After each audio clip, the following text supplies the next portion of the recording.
네, 오늘 예배 자리에 오신 우리 성도님들 주님의 이름으로 환영하고 축복합니다. 큰 은혜가 임하기를 바랍니다. 오늘 우리가 예수님의 표적 사건 가운데 첫 번째 사건, 요한복음에 기록되어 있는 7가지 표적 중에 첫 번째 표적 사건을 우리가 함께 살펴보겠습니다. 우리가 가끔씩 어떤 뉴스 매체나 아니면 인터넷 이런 글들을 통해서 피가 모자라니까 피를 좀 급히 구한다, 이런 소식들, 그런 뉴스 같은 걸 접할 때가 있습니다. 저도 인터넷에서 RH-O형 피를 급하게 구한다는 내용을 본 적이 있습니다. 그 피를 급하게 구하는데 그 피가 있는 사람은 빨리 와서 좀 수혈해 주길 바라고, 또 누군가 알려주면 보상도 하겠다, 그런 내용이었어요. 여러분, 우리와 상관없는 얘기처럼 들리면 아무렇지도 않지만 그게 이제 내 가족의 이야기거나 나의 이야기라면 굉장히 당황스럽고 촉박할 겁니다. 내가 지금 피가 모자라거나 내 가족 중에 누군가 피가 모자라서 피를 못 구할 때 얼마나 당황스럽고 힘들겠어요.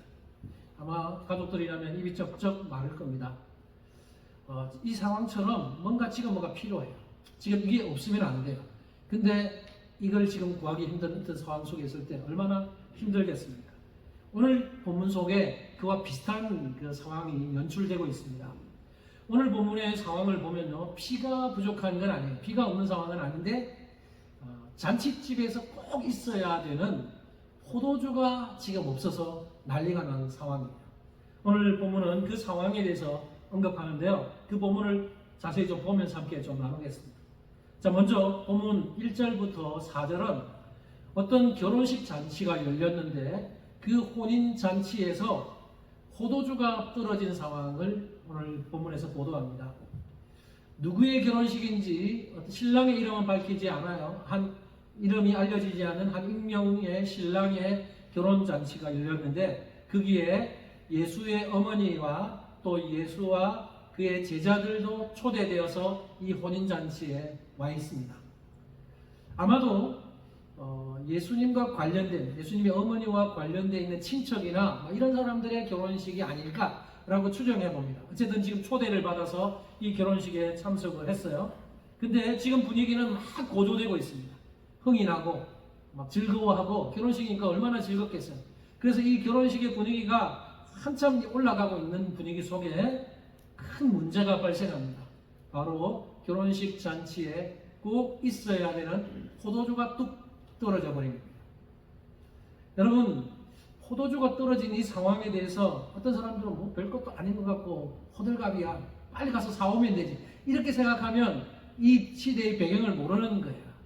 예수님 당시에 이 시대적인 배경으로 볼 때 잔치에서 포도주가 떨어졌다는 것은 단순한 문제가 아닙니다.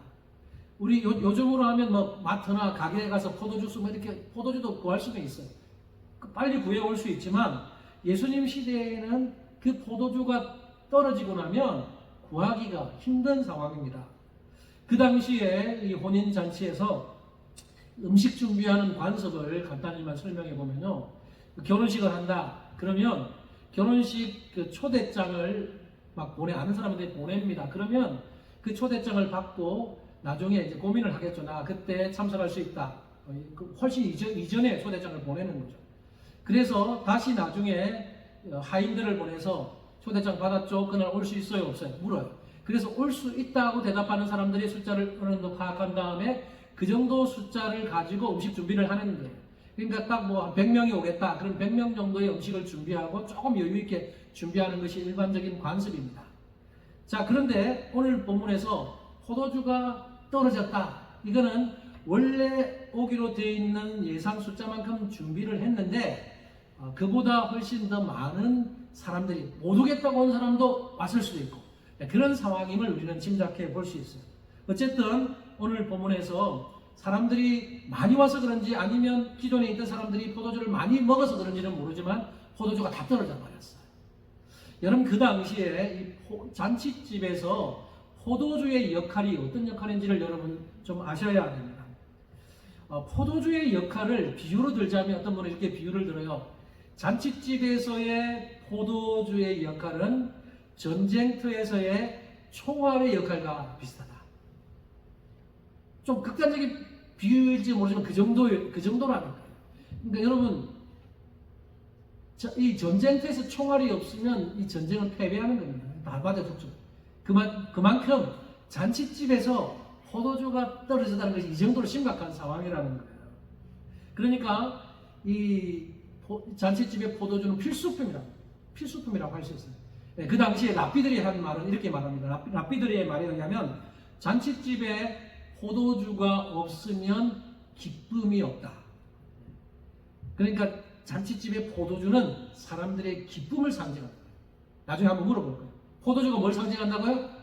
기쁨을 상징합니다. 당시 유대인들은요, 우리와 달리, 미국은 어때요? 한국은 결혼 잔치 한 하루 만에 끝나잖아요. 근데 유대인들은 그 결혼식 잔치가 일주일 동안 했어요.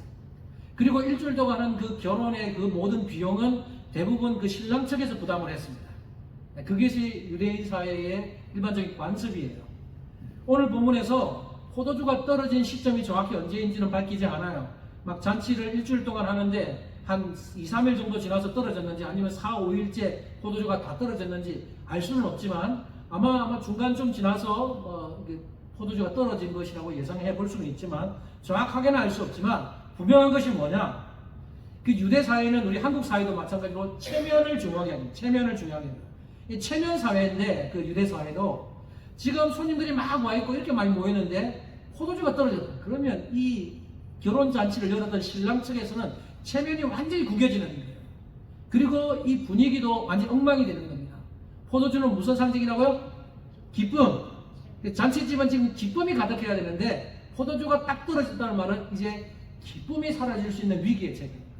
잔치집이 마치 초상집의 분위기가 될 수 있는 그런 상황에 처한 겁니다. 자, 이런 상황에서 문제 해결을 위해서 나선 사람이 있어요. 바로 예수님의 어머니가 문제 해결을 위해서 나섭니다. 어떻게 나서요?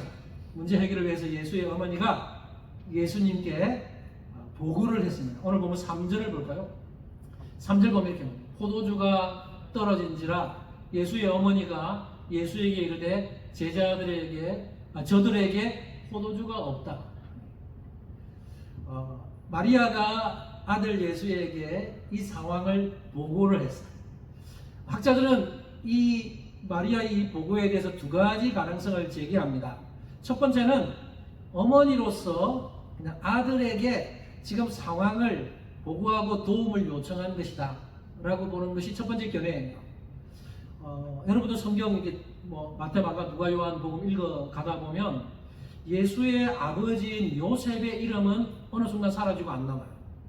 그래서 지금 이 시점에 이미 예수의 아버지는 죽고 없을 것이라고 추정을 합니다. 예수님의 아버지가 없으니까 지금 이 가정에서 예수의 가정에서 가장 역할을 하는 사람은 예수님이에요. 그래서 어머니가 가정의 가장인 예수에게 이런 그냥 지금 굉장히 심각한 상황이야 하면서 이 상황을 보고했다라고 보는 견해가 첫 번째 견해예요. 그런데 우리가 일반적으로 생각하는 그것과는 좀 달라요. 예를 들면 우리가 가정에서 잔치를 열고 손님들을 초대했어요. 근데 초대했는데 막 음식 준비해놨는데 막 포도 주스가 다 떨어졌어. 그래서 엄마가 아들 불러오고 얘야 포도 주스가 지금 없고 다 떨어졌다 이렇게 이야기하는 상황과 좀 달라요. 왜냐면 그 상황은 뭐예요? 오늘날 우리의 상황은 포도 주스가 다 떨어졌다 아들한테 말하는 거는 내가 돈 줄 테니까 빨리 가서 마트에 가서 포도 주스 사와라. 해결 가능한 상황이에요. 그런데 오늘 본문은 예수의 어머니가 예수께 그런 보고를 했다고 해서 포도주를 사올 수 있는 상황, 구입할 수 있는 상황이 아니기 때문에 해결할 수 없는 상황이에요. 근데 지금 마치 지푸라기라도 잡는 심정으로 아들에게 이걸 보고했다라는 게 첫 번째 견해라면 두 번째 견해가 조금 더 가능성이 높아요. 두 번째 견해는 마리아가 이미 자신의 아들이지만 예수님이 어떤 분인지를 알고 예수님이 메시아 되심을 미리 알고 믿음으로 예수님께 이 사태에 대해서 해결해 달라고 부탁했다고 보는 겁니다.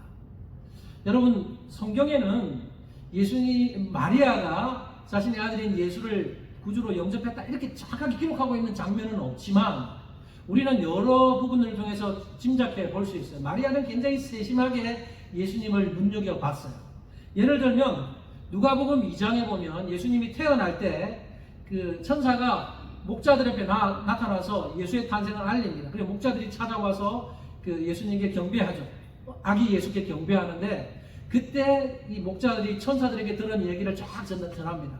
근데 그때 그 내용에 보면 마리아, 예수의 어머니 마리아가 그 말에 귀를 기울입니다. 다른 사람들은 믿지 않지만 마리아는 귀를 기울이고 주목했다라고 표현합니다. 그리고 좀 더 나가보면 나중에 예수님이 12살 시절에 기록을 딱 누가복음 2장에 기록했는데 12살 때 유월절을 지키기 위해서 예루살렘에 갔어요. 그리고 유월절 의식을 마치고 돌아가려고 하는데 그 상황이 좀 이해 안 돼요. 어쨌든 요셉과 마리아가 아들을 찾는데 아들이 없어. 근데 아들이 어디 있어요? 예수는 그 예루살렘 성전에 남아서 랍비들하고 막 논쟁을 하고 있어요. 그래서 다시 돌아와서 아들에게 왜 우리를 따라오지 않고 여기 있느냐? 그러니까 예수님이 어린 12살 되는 예수가 내가 여기에 하나님의 집에 있어야 될 줄 알지 못했습니까? 이렇게 이야기를 하는 장면이 나옵니다. 그때 그 다음 구절에 뭐라고 기록하냐면 다른 사람들은 알지 못하지만 마리아는 그 말에 주목하고 귀를 기울였다. 그런 걸 통해서 이미 마리아는요 이제 장성한 예수님이 30세가 넘은 장성한 그 아들이지만 예수님은 이미 메시아이다 라는 사실을 믿고 예수님께 해결을 부탁했다라고 보는 견해입니다. 충분히 이 견해가 가능성이 있습니다. 그래서 마리아는 어떤 방법으로 해결될지는 몰라요. 아마 오늘 본문에 물이 포도주로 바뀌는 그런 기적이 일어날 것이라고는 전혀 생각하지 못한 채 그렇게 이야기했어요. 저 예수라면 이 문제를 해결해 줄 수 있을 거다라는 막연한 믿음과 기대 가지고 이야기했을 텐데 그런 믿음이 있었어요. 그래서 예수께 보고를 한 겁니다. 여러분 그러면 이 보고를 들은 예수님의 답변이 뭐예요? 예수님은 전혀 예상 밖의 답변을 하십니다. 오늘 보면 4절 보실까요? 같이 한번 읽어봅시다. 4절 시작. 여자여 나와 무슨 상관이 있나이까 내 때가 아직 이르지 아니하였나이다. 자, 이게 예수님의 대답이에요. 자, 여기서 이제 여러 번 들었을 수 있는데 여러분의 오해를 풀기 위해서 여자여 이걸 이제 우리 한국 사람들은 불편해합니다. 아니 아무리 예수님이라도 어머니를 향해서 여자여. 근데 이게 여러분 오해를 하지 마세요. 이 여자여라고 하는 표현 귀나이라고 하는 헬라 단어인데 이 단어는요 일반적으로 여인들을 높여 부르는 존칭어예요. 그래서 이걸 한국말로 번역하기가 그래서 그냥 여자여 이렇게 번역이 되어 있지만 사실 뭐 버릇없는 말도 아니고 이렇게 그런 말이 아니에요. 그냥 높여 부르는 말이에요. 그 당시에 이제 왕후를 가리켜서도 부를 때 이런 귀나이라고 불렀어요. 그래서 오늘 보면 귀나이라는 단어가 사용되고 있거든요. 그러니까 지금 어머니를 향해서 막 금방지게 막 함부로 대답하고 이런 게 아니라는 걸 기억하고 이렇게 아셨으면 좋겠어요. 자, 그럼 예수님의 답변의 핵심은 뭡니까? 내 때가 아직 이르지 않았다. 어머니에게 대답하는데 내 때가 아직 이르지 않았습니다. 이렇게 대답합니다. 자, 그럼 여기 중요한 건 내 때가 언제냐? 내 때가 언제일까요? 여기 내 때는 많은 학자들은 십자가의 때.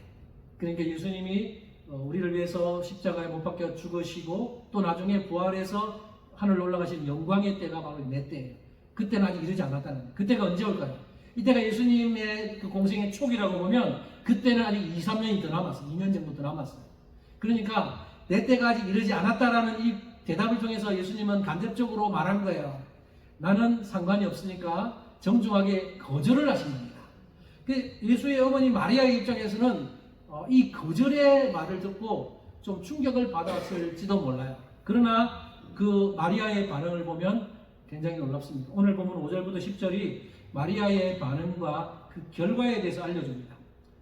내 때가 아직 이르지 않았습니다 라는 부정적인 대답을 들었어요. 그런데도 마리아는 포기하지 않습니다. 하인들에게 예수님이 뭐라고 말씀하시는지 너희들은 그대로 해라 라고 지시를 해요. 5절입니다. 5절 보십시오. 그의 어머니가 하인들에게 이르되 너희에게 무슨 말씀을 하시든지 그대로 하라. 여러분 이 구절을 통해서 마리아의 신앙을 우리는 엿볼 수 있어요. 마리아는요 지금 어떤 방식인지는 모르지만 예수님에 대한 믿음을 가지고 있고 어떻게 해결될지는 몰라도 예수라면 이 문제를 해결할 수 있을 거다 라고 생각하면서 포기하지 않고 하인들에게 예수가 시키는 대로 하라 그렇게 이야기를 하고 있습니다. 자, 결국 마리아의 이 믿음은 통했어요.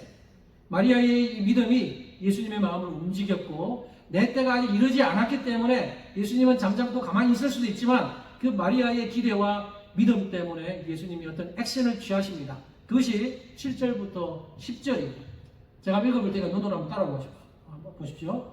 7절부터 10절에 이렇게 말씀합니다. 예수께서 그들에게 이르시되 항아리에 물을 채우라 하신즉 아기까지 채우니 이제는 떠서 연회장에게 갖다 주라 하시매 갖다 주었더니 연회장은 물로 된 포도주를 맛보고도 어디서 났는지 알지 못하되 물떠온 하인들은 알더라. 연회장이 신랑을 불러 말하되 사람마다 먼저 좋은 포도주를 내고 취한 후에 낮은 것을 내거늘 그대는 지금까지 좋은 포도주를 두었도다 하니라. 어떤 일이 일어납니까? 물이 포도주로 변하는 놀라운 기적이 일어나게 되었습니다.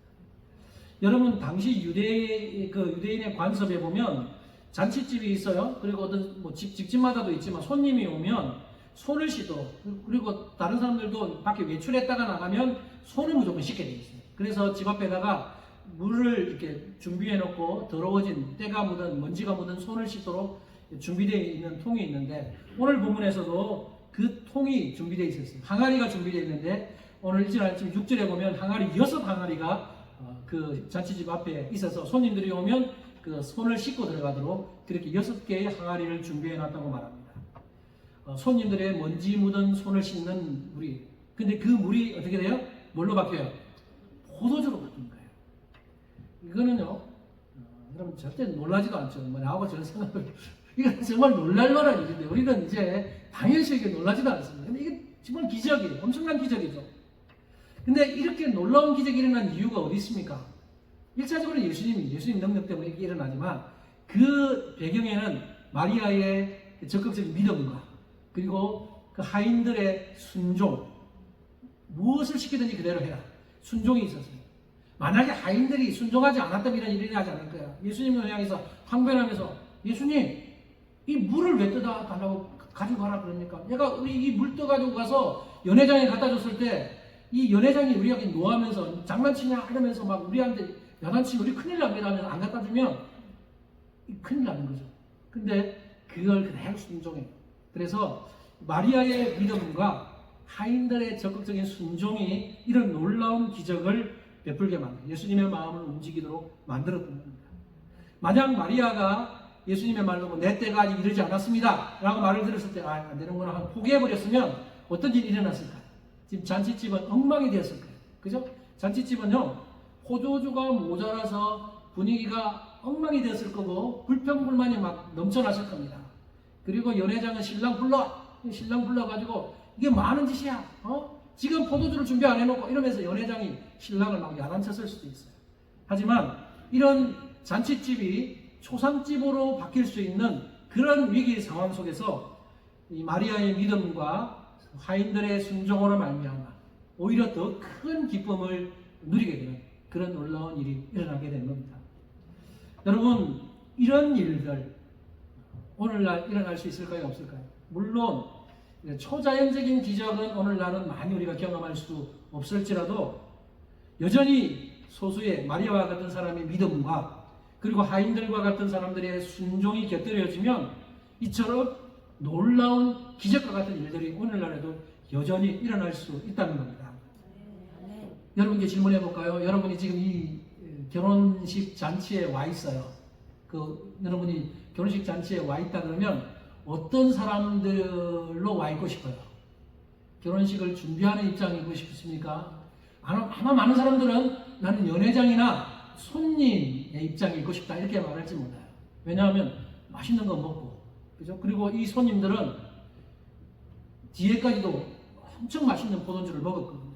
그러니까 그런 입장이 되고 싶은데 사실 연회장이나 손님들은요, 잠시 기쁨을 누리고 집에 가면 그 포도주가 이제 마실 수 없어요. 그러니까 이 연회장과 손님들이 누리는 기쁨은 잔치 자리에서 누리는 잠깐의 기쁨, 집에 가면 그 기쁨은 사라집니다. 하지만 마리아와 이 하인들은 그 기쁨이 달라요. 마리아와 하인들은 그 기쁨이 계속적으로 누릴 수 있습니다. 특별히 이 하인들은요, 이 포도주 맛도 못 보는 자들이에요.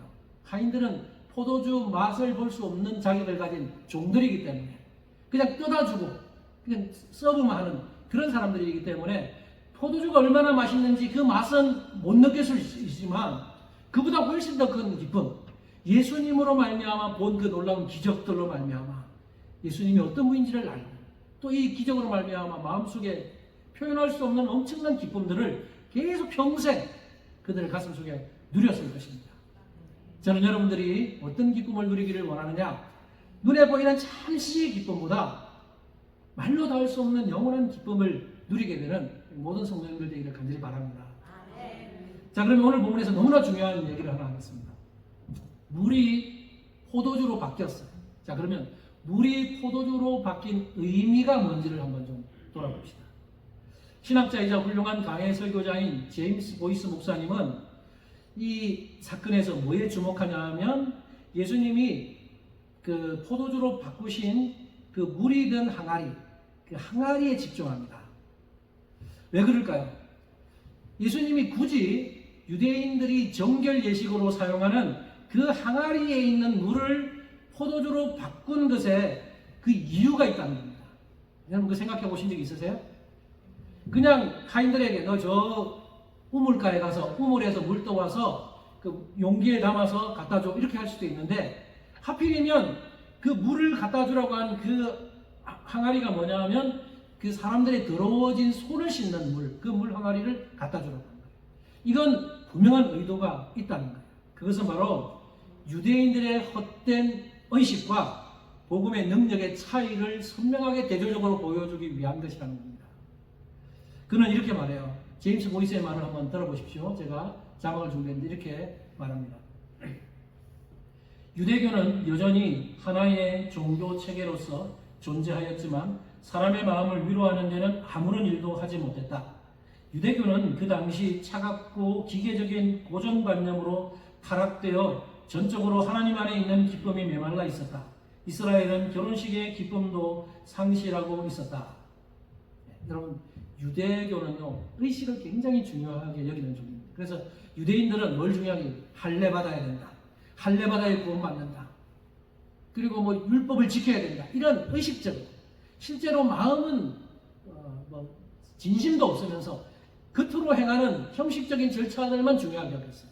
그래서 여기에 손을 씻어야 된다. 그래서 손 씻지 않으면 왜 손 씻지 않느냐?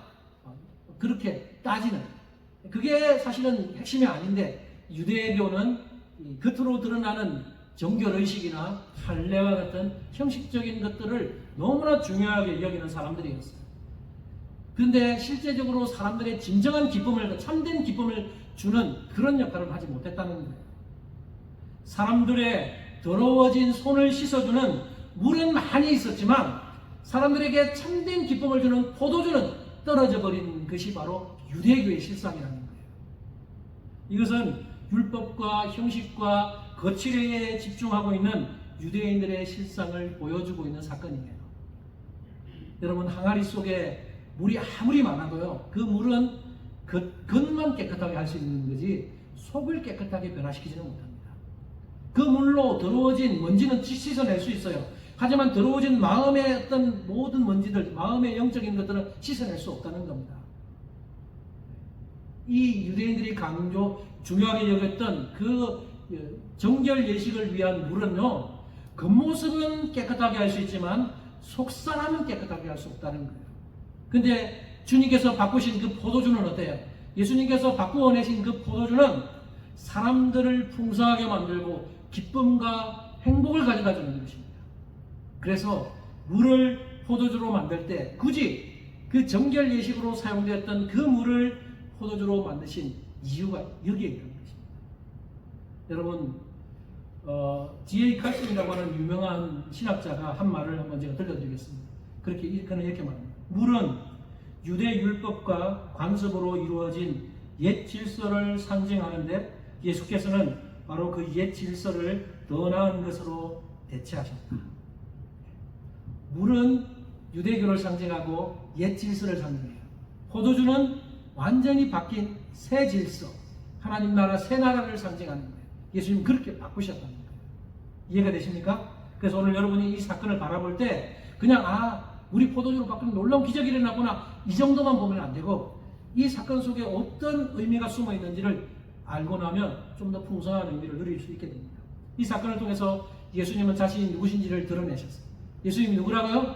예수님은 옛 질서를 무너뜨리시고 새로운 질서를 통해서 새로운 나라의 백성을 만드시는 바로 하나님의 아들로 오신 그리스도라는 사실을 이 사건을 통해서 우리에게 보여주고 있는 것입니다. 물이 포도주로 바뀐 의미와 관련해서 한 가지만 더 나누겠습니다. 제임스 보이스 목사님은 물이 포도주로 바뀐 양에 주목합니다. 저는 그 양에 주목해본 적이 한 번도 없는데 이 목사님은 그 양에 주목을 했어요. 6절에 보시면, 제가 준비를 안 했지만 6절 여러분 보시면 뭐라고 말하냐면 항아리가 있는데 그 항아리를 뭐라 표현하냐면 두세 통 드는 항아리 6이 있었다 이렇게 표현합니다. 그러니까 이 항아리가 두세 통 드는 항아리란 말은 이 항아리 하나에 두세 통을 담을 수 있는 양이라는 거예요. 그것이 6항아리가 있었다는 거예요. 그 당시에 일반적으로 학자들은 한 통이 얼마 정도 양이냐면 한 통은 약 10갤런에 해당한다고 말합니다. 그러니까 두세 통은 20갤런, 30갤런이에요. 그래서 여러분 나중에 영어 성경 가지고 있는 분들 보면 되지만 NIV, ESV, 그 다음에 NLT 이런 성경을 보면 뭐라고 번역하냐면 20 or 30 gallons 이렇게 번역하고 있어요. 그러니까 이미 한 항아리 안에 두세 통을 담을 수 있는데 갤런으로 따지면 20갤런 또는 30갤런을 담을 수 있는 양이에요. 이게 6항아리가 있으니까 총 합이 얼마냐면 약 120갤런에서 180갤런을 담을 수 있는 양을 포도주로 바꾸신 거예요. 그 양이 얼마나 많은지 여러분 그 양이면요 며칠 동안 아마 손님들 다 해도 충분히 남는 양이에요. 어떤 사람은 이 양이 좀 과장된 과장법을 사용했을 것이라고 생각하지만 제임스 보이스 목사님은 아니야. 이 양은 실제적인 양이야. 왜냐하면 예수님께서 그렇게 많은 물을 포도주로 바꾼 것을 통해서 그 많은 사람들에게 기쁨이 충만한 것을 보여주기 위해서 그렇게 했다고 보고 있습니다. 앞서 물었던 질문 한번 더 해볼게요. 포도주는 뭘 상징한다고요? 기쁨. 잊지 마세요. 포도주는 기쁨을 상징한다고 했어요. 그래서 예수님은 지금 이 잔치 자리에 기쁨이 사라질 수 있는 그 위기 상황 속에서 물을 포도주로 바꿈으로써 기쁨이 가득하게 하셨는데 그것도 그냥 조금 포도주 조금 찔끔찔끔 만들어내신 것이 아니라 이렇게 엄청난 양의 포도주를 만들어내는 걸 통해서 우리에게 상상할 수 없는 기쁨을 주시는 분이 바로 우리 예수님이라는 사실을 보여주고 있다는 것입니다. 그럼 주님은요, 우리 주님은 절망 속에서 희망을 창조하시는 분이십니다.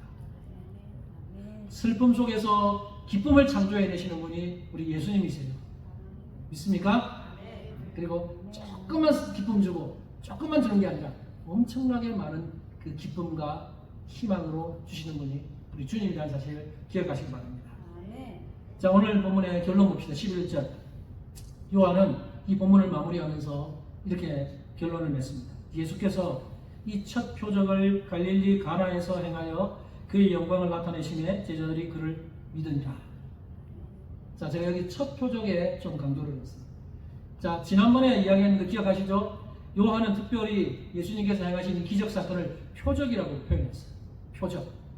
표적은 사인입니다. 사인. 그러니까 무슨 사인이라고요? 예수님이 누구라는 사인?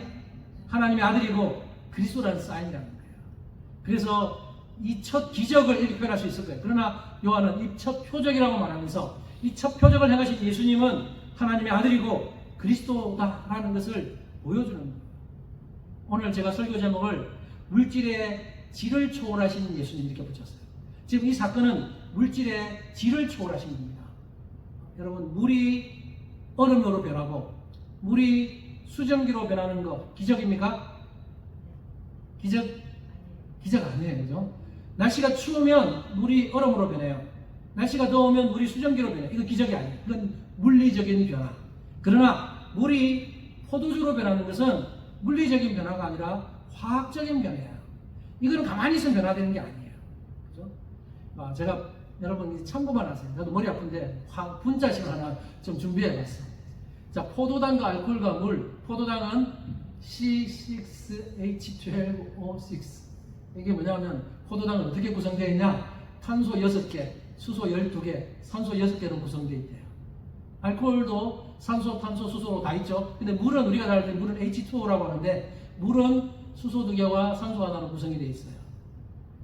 그래서 그 학계에서 보면 탄소가 포함되어 있는 물질을 유기물, 그 다음에 탄소가 포함되어 있지 않은 것을 무기물이라고 부르는데 일반적으로 무기물에서 유기물로 바꿀 수 없어요. 근데 예수님은 무기물인 물을 유기물인 이 포도주로 바꾸어내시. 이거는 사람으로는 할 수 없고 오직 하나님의 아들만이 할 수 있는 일이라는 것을 보여줍니다. 그래서 물질의 질을 바꾸신 그런 놀라운 기적을 베푸신 분이 우리 예수님입니다. 예수님이 이 사건을 통해서 바로 하나님의 아들이심을 증명하고 있는 것입니다. 이제 말씀을 맺겠습니다. 여러분이 이 사건을 대하면서 많이 읽으셨을 텐데 이 물이 포도주로 바꾸는 이 사건을 대하실 때 요한이 우리에게 왜 이 사건을 기록했느냐? 그냥 이 기적 자체에 집중하라고 그런 게 아니에요. 와, 놀랍다. 어떻게 물이 포도주로 바뀌냐? 기적 자체에 주목하라고 요한이 이걸 기록하지 않았어요. 요한은 이 사건을 기록함으로써 무엇에 집중하기를 원하시냐면 물을 포도주로 바꾸시는 이 예수님이 누구신지를 보라고 이 글을 기록한 겁니다. 바로 예수님은 하나님의 아들 그리스도이심을 보고 믿으라는 거예요. 그리고 또 무엇을 보라고요? 예수님이 우리의 삶에 개입하시면 물이 포도주로 바뀌는 것과 같은 놀라운 질적인 변화, 혁명적인 변화가 일어난다는 것을 우리에게 보여주는 것입니다.